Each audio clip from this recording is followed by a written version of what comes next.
Okay, at first I like to share a Wasan poem composed by Shinran Shongin, our founder. And this is on page 408 of Collected Works of Shinran. Please join me in Gassho. Please put your palms together. When we reflect on the establishment of the vow, we find that the Tathagata, without abandoning sentient beings in pain and affliction, has taken the directing of virtue to them as foremost, thus fulfilling the mind of great compassion. Namo Amida Butsu, Namo Amida Butsu, Namo Amida Butsu, Naman Butsu, Naman Butsu. Yeah, no. Yeah means no. So Hikaru is in the, how do I say? Yeah, terrible. Yeah. From parent perspective, yeah, it's terrible, but for him, it's everything, right? So, anyway, good morning, everyone. And welcome to today's service. And now the school is off for many students, I believe. Are you happy?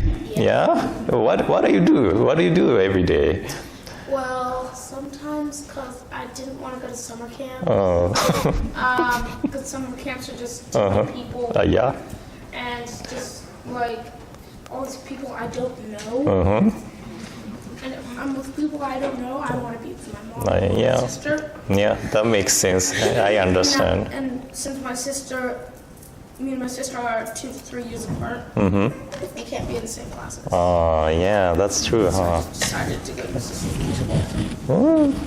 Yeah, so you can spend more time with your sister. Yeah, that's great.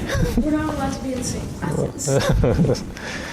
So, my daughter Aoi, she is off from school too, and she still has Saturday Japanese school to go to, so she has a lot of homeworks from Japanese school, but I didn't want her to spend summer break doing nothing at home, watching TV or playing with dolls. So she started to learn how to ride bikes, and she learned it in about 10 hours. So, I'm really happy that she learned how to ride bikes. She also learned the basics of Chinese long staff spinning. Do you know the long staff? It's a ball, the stick. She learned the basics of spinning the stuff. So I'm really happy for her learning a few things already. She still have 2 months to go, so I don't know what to teach now. So anyway, I picked the Wasan poem I shared at the beginning for today. There's not much meaning for it or reason for it. But when I was cleaning my desk in my office, I found a receipt from Nishi Hongwanji in Kyoto for the fees for the Denshi examination I took early this month. And on the back of the receipt, this Wasan poem was on it. But actually, while thinking about what to talk for this Sunday, I remembered one of the friends of mine. He posted on Facebook, and he said, he's also the minister, Jodo Shinshu minister in Osaka. He said, one person in the past didn't know that the people can listen to the Jodo Shinshu teaching at the temple. So the person decided to be baptized and became Christian. But now that person is coming to my temple to listen to Jodo Shinshu teaching. So, I understand this could happen in Japan. Not many temples hold service regularly. They only have special services. They don't have study classes for public. Many temples are just busy doing memorial services, like annual memorial services and funerals. And I heard some of the ministers don't even give Dharma talk at the funerals or memorial services. So I wonder what ministers in Japan are doing, right? And I'm not here to complain about what is happening at Jodo Shinshu temples in Japan, but I think it is really important for people to know that they are able to listen to the Jodo Shinshu teaching when they come to the temple. You know, not just chanting or not just memorial services. We have Dharma talks, and Dharma talks is the talk or the message to convey the Jodo Shinshu teaching. So we ministers are here at the temple to share Jodo Shinshu teaching, not only the Buddhism in general, but more specifically Jodo Shinshu. So young ministers like my age really have sense of crisis for not the teaching to be conveyed. And actually younger generation ministers in Japan now are trying many things at the temple to bring in more people to the temple and share the teaching. So I'm really happy that we have regular occasions to hear and talk about Jodo Shinshu teaching here in the United States. You know, Oregon Buddhist Temple, I think we have good attendance of the services. Regularly, we have about, 50 to 70 people, sometimes over 100. That's really great. You know, this morning, before beginning the chanting, I only counted 20 people, so I was like, oh wow, what's happening today? You know, we only have 20 people today, but now I think we have about regular crowd, so I'm happy. So the Wasan poem I shared at the beginning, that was on the back side of the receipt from Hongwanji, and let me read the Wasan poem one more time. When we reflect on the establishment of the vow, we find that the Tathagata, without abandoning sentient beings in pain and affliction, has taken the directing of virtue to them as foremost, thus fulfilling the mind of great compassion. So the vow refers to the primal vow, the 18th vow of Amida Tori in the Raja Sutra. And by the way, there are 5 existing Chinese translations of the Skavati Vyuha, the original title of the Raja Sutra. When Shinran Shongin quotes the passage from the Raja Sutra, he also quotes from different translations of the Raja Sutra to clarify his intent. He often quotes one of the translations titled The Sutra of the Tathagata of Immeasurable Life. And at the beginning of the chapter on Shinjin of his master work, Kyogyo Shinsho, the true teaching, practice, and realization, he clarifies that all virtue of good is directed from Amida Tathagata to us, not us directing the merit or good deed to Buddha, but we are receiving the merit of good, virtue of good, from Amida Buddha, Amida Tathagata. And the Wasan poem, next to the Wasan poem I shared at the beginning, Shinran Shongin said, the saying of the name arising from true and real Shinjin is Amida's directing of virtue to beings. Therefore, it is called not directing merit, and saying the Nembutsu in self-power is rejected. So, since all the good virtue to attain nirvana or birth into the Pure Land is directed from Amida to us, the saying of the name Nembutsu is not the practice of ours directing towards our attainment of nirvana. You know, as I said a few weeks ago, I took the exam at Nishi Hongwanji in Kyoto. This exam has long history held in spring and fall.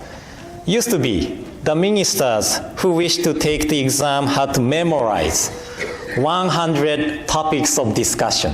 100 topics of discussion. And each topic is expressed with 4 Chinese characters. And the ministers had to write what the meaning of the topic is and had to answer to the question from the scholars after the written exam.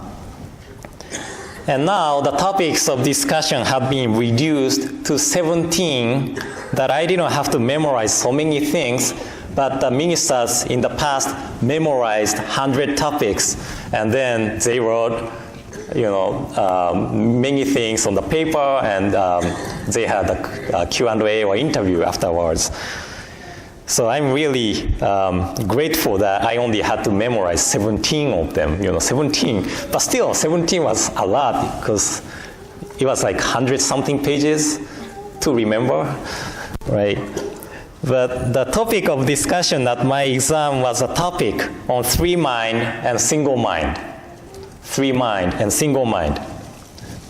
And if you understand what the discussion is just by listening to this topic title, Three Mind and One Mind, or Single Mind, please go to Nishi Hongwanji and take the exam in fall.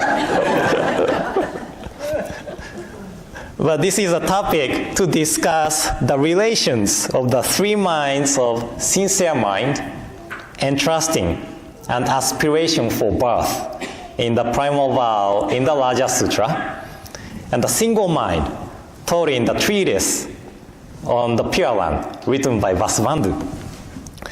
And I will not talk about this in detail since it will be really dry and long Dharma message. So in short, the core of the three mind is entrusting and not the aspiration for birth. Sometimes people misunderstand that aspiration for birth is the core of Jodo Shinshu, but it's not. So Shinran Shonin spent a lot of pages to discuss this in Kyogyo Shinsho, and he defines that all three minds of sincere mind, entrusting heart, and aspiration for birth are the mind of no doubt, mind of no doubt. And mind of no doubt is none other than the mind of entrusting. That all three mind becomes the mind of entrusting. That is Shinran Shonin's conclusion. Also, these three minds did not exist in ourselves. Amida Tathagata perfected these minds and directed to us. And now it is working as Shinjin, the mind of entrusting. And there are a few viewpoints to see who these three minds belongs to.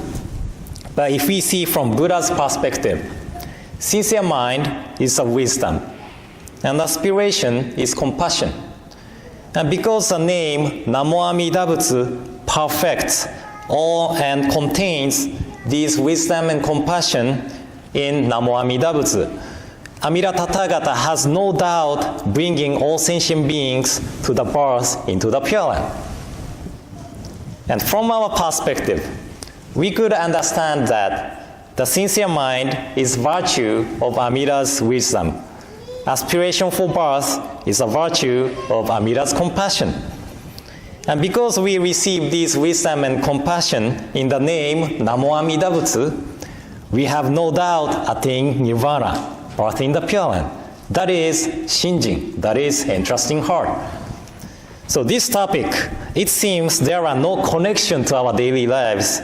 If you find the connections just by listening to my talk, you are genius. But, actually, this is really important topic for Jodo Shinshu. As I said, the core of the three mind is entrusting heart, the Shinjin, and not the aspiration for birth. This means that we are not saying Namo Amida Butsu, asking Buddha, begging or praying to bring us to birth into the Pure Land.